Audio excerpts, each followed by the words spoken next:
स्वर्गदूत ने उससे कहा, हे मरियम, भयभीत न हो, क्योंकि परमेश्वर का अनुग्रह तुझ पर हुआ है। देख, तू गर्भवती होगी और तेरे एक पुत्र उत्पन्न होगा। तू उसका नाम यीशु रखना। वह महान होगा और परम प्रधान का पुत्र कहलाएगा, और प्रभु परमेश्वर उसके पिता दाऊद का सिंहासन उसको देगा, और वह याकूब के घराने पर सदा राज्य करेगा, और उसके राज्य का अंत न होगा। मरियम ने स्वर्गदूत से कहा, ये कैसे होगा? मैं तो पुरुष को जानती ही नहीं। स्वर्गदूत ने उसको उत्तर दिया, पवित्र आत्मा तुझ पर उतरेगा और परम प्रधान की सामर्थ्य तुझ पर छाया करेगी। इसलिए वह पवित्र जो उत्पन्न होने वाला है परमेश्वर का पुत्र कहलाएगा। और देख, तेरी कुटुम्बिनी एलीशिबा के भी बुढ़ापे में पुत्र होने वाला है। ये उसका जो बांझ कहलाती थी 6वां महीना है, क्योंकि जो वचन परमेश्वर की ओर से होता है वह प्रभाव रहित नहीं होता। मरियम ने कहा, देख, मैं प्रभु की दासी हूँ, मुझे तेरे वचन के अनुसार हो। तब स्वर्गदूत उसके पास से चला गया। लूका 1:30-38। प्रश्नों के उत्तर। 1. दूत ने मरियम से मत डर क्यों कहा?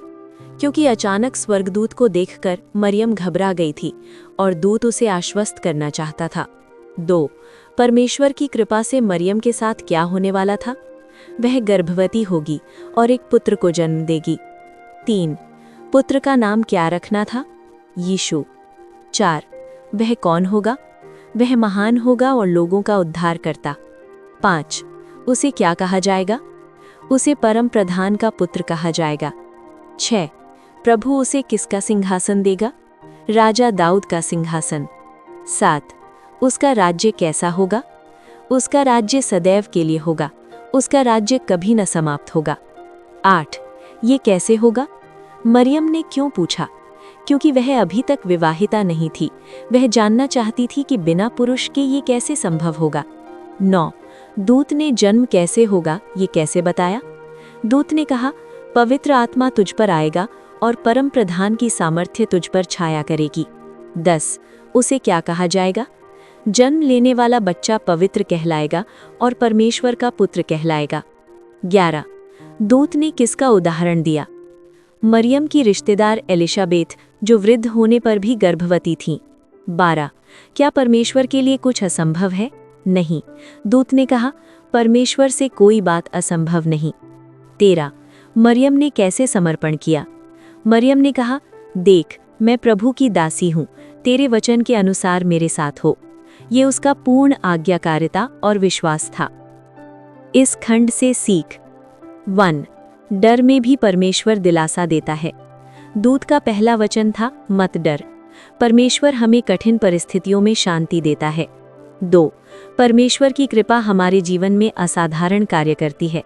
मरियम साधारण युवती थी, पर कृपा ने उसे असाधारण योजना में शामिल किया। 3. यीशु, परम प्रधान का पुत्र और अनंत राजा। इस खंड में यीशु की पहचान स्पष्ट है, महान, उद्धारकर्ता, दाऊद का राजा, अनंत राज्य का स्वामी। 4.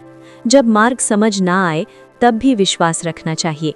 मरियम का प्रश्न संदेह का नहीं, समझने का था। कई बार हम नहीं जानते कि परमेश्वर कैसे करेगा, पर वो करता है। 5. पवित्र आत्मा असंभव को संभव बनाता है। मरियम का गर्भधान पवित्र आत्मा की सामर्थ्य से हुआ। आज भी वह हमारे जीवन में असाधारण परिवर्तन ला सकता है। 6. गवाही दूसरों के लिए प्रेरणा है। एलिशाबेथ का उदाहरण मरियम को विश्वास दिलाता है कि परमेश्वर शक्तिशाली है। 7. पूर्ण समर्पण का आदर्श। मरियम, तेरे वचन के अनुसार मेरे साथ हो। ये वो हृदय है जिसे परमेश्वर प्रयोग करता है। चिंतन। 1. क्या मेरे जीवन में भी ऐसी बातें हैं जो मुझे डराती हैं? क्या मैं परमेश्वर के मत डर पर भरोसा करता हूँ? 2. क्या मैं परमेश्वर की इच्छा के प्रति मरियम जैसा हाँ कह सकता हूँ, कठिन होने पर भी, समझ में ना आने पर भी? 3. क्या मैं ये मानता हूँ कि पवित्र आत्मा मेरे जीवन में असंभव चीजें कर सकता है? 4. क्या मेरे जीवन में कोई एलिशाबेथ है जिसकी गवाही मेरे विश्वास को मजबूत करती है, या क्या मैं किसी और के लिए प्रेरणा बन सकता हूँ? 5. क्या मैं यीशु को अपने जीवन का राजा मानकर उसके शासन में चल रहा हूँ?